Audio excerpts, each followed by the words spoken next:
Il y a dans chaque époque des voix qui s'élèvent, des livres qui s'écrivent, des philosophies qui s'échafaudent.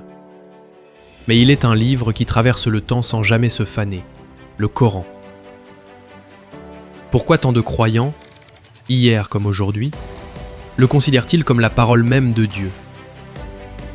Pas une simple sagesse humaine, ni une poésie bien tournée, mais une révélation, descendue du ciel vers la terre, de l'éternel vers le transitoire. D'abord, il y a cette puissance étrange du verbe. Le Coran ne se lit pas, il se reçoit. Il parle à la fois à l'oreille, au cœur et à la raison.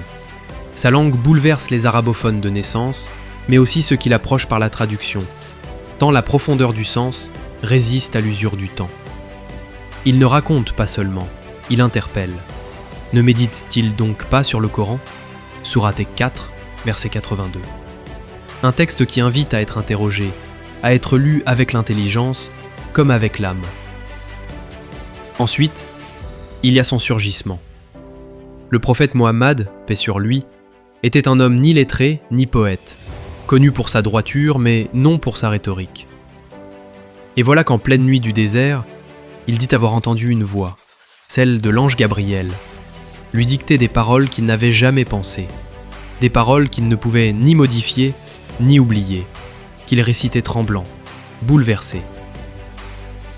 Pendant 23 ans, cette voix le visita, et chaque fragment du Coran descendait pour répondre à une situation, guérir une blessure, éclairer une route.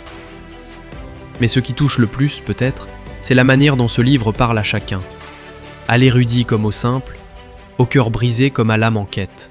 Il ne se limite pas aux prescriptions religieuses. Il parle du ciel étoilé, du battement du cœur, de la justice et de la miséricorde, du mystère de la vie et de la promesse de l'au-delà. Il ne s'impose pas par la force, il appelle. Il n'y a pas de contrainte en religion, sourate 2, verset 256. Le Coran ne se dit pas seulement vrai, il se vit.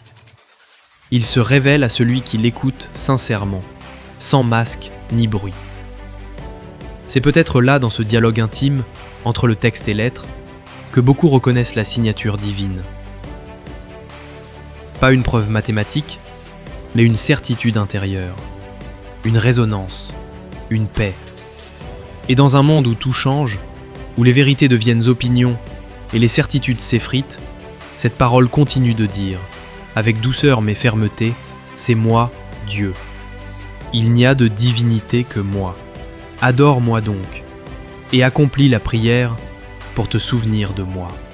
Sourate 20, verset 14.